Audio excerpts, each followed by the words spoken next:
जाति प्रथा की संरचना में दूसरों से सीखने की प्रवृत्ति की कितनी भूमिका है, यह बताने के लिए गैर ब्राह्मण वर्गों की प्रवृत्ति को समझना होगा, जिनके लिए आज तक इस प्रथा के पोषक नीति रिवाज विद्यमान है। हिंदू मस्तिष्क को इन्होंने जकड़ रखा है और उन्हें किसी सहारे की जरूरत नहीं है, सिवाय सतत विश्वास भाव के, जैसे एक पोखर में जलकुंभी। एक तरीके से हिंदू समाज में सती प्रथा, बालिका विवाह और विधवा की यथास्थिति जातियों की हैसियत के हिसाब से विद्यमान है। परंतु इन प्रथाओं का चलन विभिन्न जातियों में असमान है, जिससे उन जातियों का भेद परिलक्षित होता है। मैं नेद शब्द का प्रयोग टार्डियन अर्थ में कर रहा हूँ। जो जातियां ब्राह्मणों के निकट है, वे इन तीनों प्रथाओं की नकल का कड़ाई से पालन करती हैं। दूसरे जो इनसे कुछ कम निकट हैं, उनमें केवल वैधव्य और बालिका विवाह प्रचलित हैं। अन्य जो कुछ और दूरी पर है, उनमें केवल बालिका विवाह प्रमुख है, तथा सबसे अधिक दूरी वाले लोग जाति प्रथा के सिद्धांत का अनुसरण करते हैं। मैं निःसंदेह कह सकता हूं कि यह अधूरी नकल इसी प्रकार है जैसे टार्डे ने दूरी बताई है। आंशिक रूप से यह प्रथाओं का पाश्विक लक्षण है। यह स्थिति टार्ड के नियम का पूर्ण उदाहरण है और इसमें कोई संदेह नहीं रह जाता कि भारत में जाति प्रथा निम्न वर्ग द्वारा उच्च वर्ग की नकल का प्रतिफल है। इस स्थान पर मैं अपने ही पूर्वोक्त कथन की पुनरावृत्ति करना चाहूंगा, जो आपके सम्मुख अनायास और बिना समर्थन के उपस्थित हुआ होगा। मैंने कहा था कि इन विचाराधीन तीन प्रथाओं के बल पर ब्राह्मणे ने जाति प्रथा की नींव डाली। उस विचार के पीछे मेरा तर्क यही था कि इन प्रथाओं को अन्य वर्गों ने वहीं से सीखा है। गैर ब्राह्मण जातियों में इन रिवाजों की ब्राह्मणों जैसी नकल प्रवृत्ति की भूमिका पर प्रकाश डालने के बाद मेरा कहना है कि ये प्रवृत्ति उनमें आज भी मौजूद है, चाहे वे अपनी इस आदत से परिचित भी न हो। यदि इन वर्गों ने किसी से सीखा है तो इसका अर्थ है कि समाज में उन प्रथाओं का किसी न किसी वर्ग में प्रचलन रहा होगा और उसका दर्जा काफी ऊंचा हुआ होगा, तभी वह दूसरों का आदर्श हो सकता है। परंतु किसी ईश्वरवादी समाज में कोई आदर्श नहीं हो सकता, सिर्फ ईश्वर का सेवक हो सकता है। इसमें उस कहानी की पूर्णाहुति हो जाती है कि जो निर्बल थे और जिन्होंने अपने को अलग कर लिया। हमें अब यह देखना है कि दूसरों ने अपने लिए उनके दरवाजे बंद देखकर अपना घर क्यों बंद कर लिया।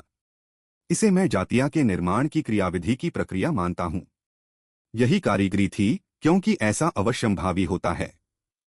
यही दृष्टिकोण और मानसिकता है जिसके कारण हमारे पूर्ववर्ती इस विषय की व्याख्या करने से कतरा गए, क्योंकि उन्होंने जाति को ही एक अलग इकाई मान लिया, जबकि यह जाति प्रथा का ही एक अंग होती है।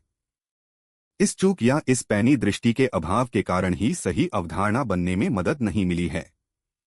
अतः सही व्याख्या करने की आवश्यकता है। एक टिप्पणी के जरिए मैं अपनी व्याख्या प्रस्तुत करूंगा, जिसे कृपया आप सदा ध्यान में रखें।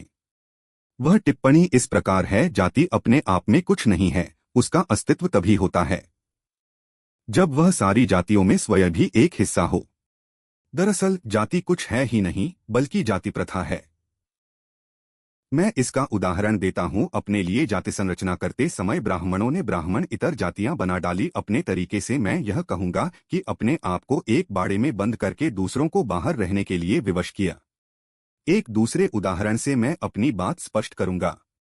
भारत को संपूर्ण रूप में देखें, जहां विभिन्न नामों से विभिन्न समुदाय है और सबको अपने समुदाय से लगाव है, जैरो हिंदू, मुसलमान, यहूदी, ईसाई और पारसी। लेकिन हिंदुओं को छोड़कर शेष में आंतरिक जाति भेद नहीं है, परंतु एक दूसरे के साथ व्यवहार में उनमें अलग अलग जातियां हैं। यदि पहले चार समुदाय अपने को अलग कर लेंगे तो पारसी अपने आप ही बाहर रह जाएंगे, परंतु परोक्ष रूप से ये भी आपस में अलग समुदाय बना लेंगे। सांकेतिक रूप से कहना चाहता हूं कि यदि क सजातीय विवाह पद्धति में सीमित रहना चाहता है तो निश्चित रूप से ख को भी विवश होकर अपने में ही सिमटकर रह जाना पड़ेगा। अब यही बात हम हिंदू समाज पर भी लागू करें। आपके सामने एक व्याख्या पहले से मौजूद है कि निजद्वैतवाद के परिणामस्वरूप जो प्रवृत्ति इस समाज को विरासत में मिली है, यह है पृथकतावाद। मेरे इस नए विचार से नैतिकतावादियों की भ्रिकुटी चढ़ सकती है। जात पात की धार्मिक या सामाजिक संहिता जाति विशिष्ट के लिए असाध्य हो सकती है। किसी जाति के उदंड सदस्यों को यह आशंका होती है कि उन्हें मनचाही जाति में शामिल होने का विकल्प न देकर जाति बहिष्कृत कर दिया गया है। जाति के नियम बहुत कठोर होते हैं और उनके उल्लंघन की माप का कोई पैमाना नहीं होता है। नई विद्याधारा एक नई जाति बना देती है, क्योंकि पुरातन जातियां नवीनता को सह नहीं पाती। अनिष्टकारी विचारकों को गुरु मानकर प्रतिष्ठित किया जाता है। जो अवैध प्रेम संबंधों के दोषी होते हैं तो वे भी उसी दड़ के भागी होंगे। पहली श्रेणी उनकी है जो धार्मिक समुदाय से जाति बनाते हैं, दूसरे वे हैं जो संकर जाति बनाते हैं। अपनी संहिता का उल्लंघन करने वालों को दंड देने में कोई सहानुभूति नहीं अपनाई जाए। यह दंड होता है हुक्का पानी बंद और इसकी परिणति होती है एक पृथक जाति की रचना। हिंदू मानसिकता में यह कमियां नहीं होती कि हुक्का पानी बंद के भागी अलग होकर एक अलग जाति बना लें। इसके विपरीत वे लोग नतमस्तक होकर उसी जाति में रहकर बने रहना चाहते हैं, बशर्ते कि उन्हें इसकी इजाजत दे दी जाए। परंतु जातियां सिमटी हुई इकाइयां हैं और जानबूझकर उनमें यह चेतना होती है कि बहिष्कृत लोग एक अलग जाति बना लें। इसका विधान बड़ा निर्दयी है और इसी बल के अनुपालन का परिणाम है कि उन्हें अपने में सिमटना पड़ता है, क्योंकि अन्य वर्गों ने अपने को ही परिधि में करके अन्य वर्गों को बाहर बंद कर दिया है, जिसका परिणाम है कि नए समुदाय जातिगत नियमों के निंदनीय आधार पर निर्मित समुदाय यंत्रवत विधि द्वारा आश्चर्यजनक बहुलता के साथ जातियों में बराबर परिवर्तन किए गए हैं। भारत में जाति संरचना की प्रक्रिया की यह दूसरी कहानी बताई गई है। मुख्य सिद्धांत का समापन करते हुए मैं कहना चाहता हूं कि जाति प्रथा का अध्ययन करने वालों ने कई गलतियां की हैं, जिन्होंने उनके अनुसंधान को पथभ्रष्ट कर दिया। जाति प्रथा का अध्ययन करने वाले यूरोपियन विद्वानों ने व्यर्थ ही इस बात पर जोर दिया है कि जाति प्रथा रंग के आधार पर बनाई गई, क्योंकि वे स्वयं रंगभेद के प्रति पूर्वाग्रही हैं। उन्होंने जाति समस्या का मुख्य तत्व यही भेद माना है, परंतु यह सत्य नहीं है। डॉक्टर केतकर ने सही कहा है कि सभी राजा, चाहे वे तथाकथित आर्य थे अथवा द्रविड़ आर्य कहलाते थे। जब तक विदेशियों ने नहीं कहा, भारत के लोग को इससे कोई सरोकार नहीं रहा कि कोई कबीला या कुटुंब आर्य है या द्रविड़। चमड़ी का रंग इस देश में जाति का मानदंड नहीं रहा। वे अपनी व्याख्या का विवरण देते रहे और इसी बात पर सिर पटकते रहे कि जाति प्रथा के उद्भव का यही सिद्धांत है। इस देश में व्यावसायिक और धार्मिक आदि जातियां हैं, यह सत्य है, परंतु किसी भी हालत में उनका सिद्धांत जातियों के मूल से मेल नहीं खाता। हमें यह पता लगाना है कि व्यावसायिक वर्ग जातियां क्यों हैं। इस प्रश्न को कभी हुआ ही नहीं गया। अंतिम परिणाम यह है कि उन्होंने जाति समस्या को बहुत आसान करके समझा, जैसे वे चुटकी बजाते ही बन गई हों। इसके विपरीत जैसा मैंने कहा है, यह मान्य नहीं है, क्योंकि इस प्रथा में बहुत जटिलताएं हैं। यह सत्य है कि जाति प्रथा की जड़ें आस्थाएं हैं, परंतु आस्थाओं के जाति संरचना में योगदान के पहले ही ये मौजूद थीं और दृढ़ हो चुकी थीं। जाति समस्या के संबंध में मेरे अध्ययन के 4 पक्ष हैं। 1. हिंदू जनसंख्या में विविध तत्वों के सम्मिश्रण के बावजूद इसमें वृहद सांस्कृतिक एकता है।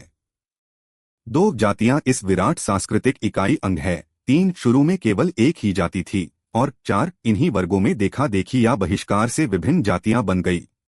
आज भारत में जाति समस्या के एक दिलचस्प मोड़ ले लिया है, क्योंकि इस अप्राकृतिक विधान को तिलांजलि देने के लिए सतत प्रयत्न हो रहे हैं।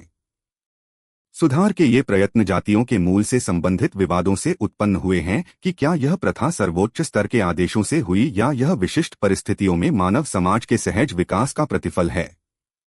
जो व्यक्तिवाद के विचार के पक्षधर हैं, मुझे आशा है कि उन्हें इस प्रबंध से कुछ विचार सामग्री मिलेगी।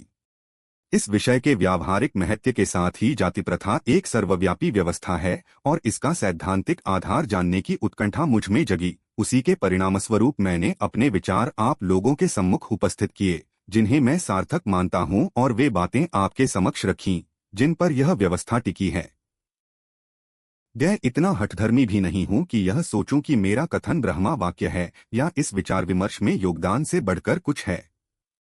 मैं सोचता हूं कि धारा का प्रवाह गलत दिशा में मोड़ दिया गया है और इस आलेख का प्राथमिक उद्देश्य यह बताना है कि अनुसंधान का सही मार्ग कौन सा है, ताकि एक सत्य उजागर हो। हमें इस विषय के विश्लेषण में पक्षपात रहित रहना है। भावनाओं के लिए कोई स्थान नहीं होना चाहिए, बल्कि इस विषय पर वैज्ञानिक और निष्पक्ष रूप से विचार किया जाए। मैं इस बार से प्रसन्न हूं कि मेरा दृष्टिकोण सही दिशा में है। मुद्दे पर जो असहमति है वह तार्किक है, फिर भी कुछ बातों पर सदा असहमति बनी ही रह सकती है। अंत में जहां मुझे इस बात पर गर्व है कि मैंने जाति प्रथा के बारे में एक सिद्धांत प्रतिपादित किया है, यदि यह आधारहीन लगेगा तो मैं